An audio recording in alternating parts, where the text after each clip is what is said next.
Drive through almost any city or suburb today and take a good look at the skyline. Something feels different. Fewer cranes, fewer construction crews, fewer new foundations being poured.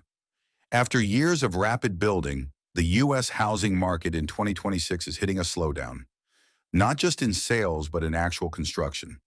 New housing starts are down, multifamily development is cooling, and builders are pausing or delaying projects across the country. But what's most interesting isn't just the slowdown itself, it's the ripple effect.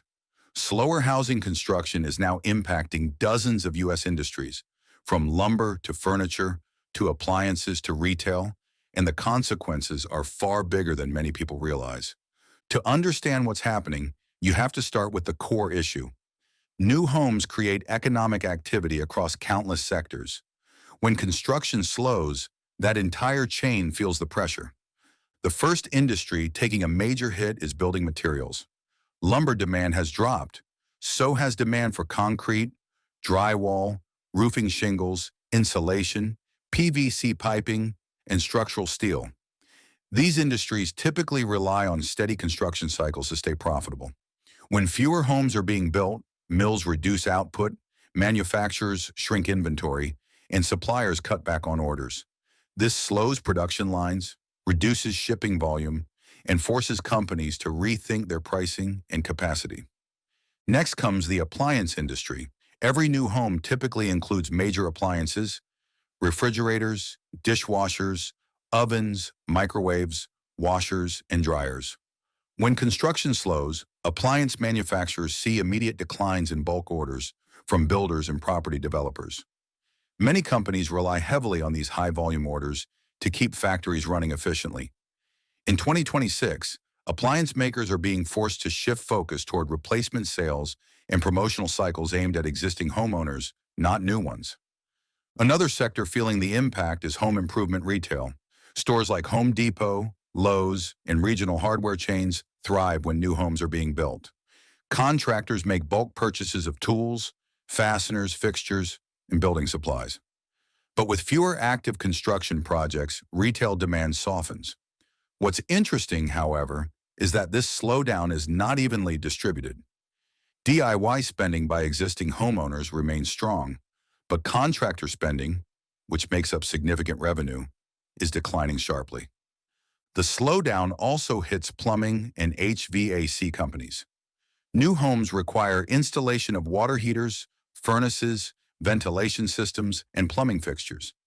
With fewer new builds, demand for installation work drops, forcing many tradespeople to shift toward repair, retrofit, and renovation jobs.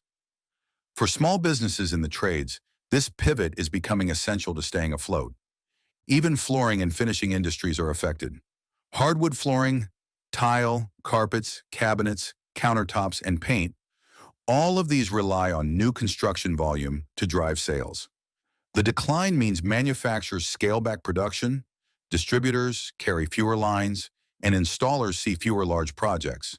Some flooring and cabinet companies are even simplifying product catalogs to streamline inventory in response to the slowdown. Furniture companies are feeling the pressure too. When new homes slow down, so do purchases of sofas, dining sets, beds, desks, and decor. People don't buy as much furniture when they're not moving. Many furniture brands saw massive demand during the pandemic, but with housing construction declining, the furniture boom has cooled substantially. Retailers are shifting focus towards smaller, modular, space-efficient pieces meant for existing homes rather than newly built ones. Then there's lighting and electrical manufacturers. New homes require hundreds of components: switches, outlets, fixtures, wiring, panels, and smart home devices. Slower construction means lower demand across the entire electrical supply chain. Electricians, like other trades, are moving toward remodel work, generator installations, EV charger upgrades, and energy efficiency retrofits to fill the gap left by fewer new builds. But it doesn't stop there. Slower housing construction also affects industries you might not immediately think about, like landscaping. New housing developments usually require extensive landscaping: sod, plants, irrigation systems, trees, decorative stonework, and outdoor lighting. With fewer new properties coming online, landscaping companies are turning their attention to existing homeowners and commercial maintenance contracts. Even the moving industry is feeling the slowdown. Fewer new homes mean fewer relocations, fewer cross-state moves, and less demand for moving trucks and labor. Rental truck businesses, storage companies, and moving services all see less volume when the housing market cools. Financial services are hit as well. Mortgage lenders, title companies, appraisers, real estate agents, home insurance providers, and inspection companies all depend on healthy construction and home sales. While these industries remain active, they face slower deal flow and lower transaction volume. Many firms are tightening budgets or consolidating operations as a result. Another industry heavily impacted is home energy and utility installation. New homes require connections for electricity, gas, water, fiber internet, and sometimes solar panels. With construction slowing, utility companies experience delays in new service installations, reducing revenue from new hookups and infrastructure expansions. Tech companies tied to smart homes are affected too. Developers that integrate sensors, thermostats, cameras, and automation platforms into new builds see fewer partnership opportunities.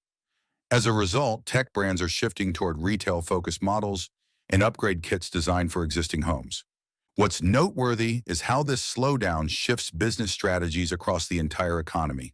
Companies are refocusing on renovations instead of new construction, offering maintenance and retrofit services, rolling out lower-cost product lines, cutting back on inventory, prioritizing smaller refresh projects over full installations.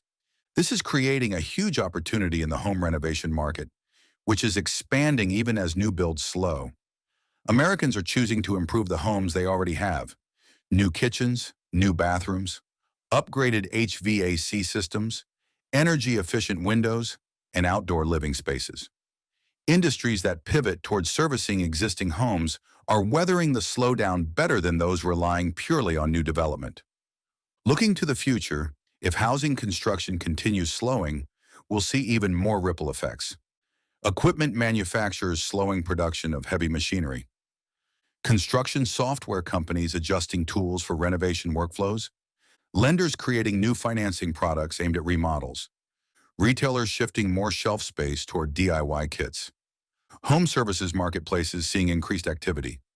But the biggest takeaway is this: the U.S. housing construction slowdown is not isolated. It's reshaping dozens of industries, forcing businesses to adapt, diversify, and rethink their dependence on new builds. When new homes stop rising, the entire economic ecosystem around housing has to evolve. And in 2026, that evolution is happening in real time, pushing companies across America to compete, innovate, and survive in a market that looks very different from just a few years ago.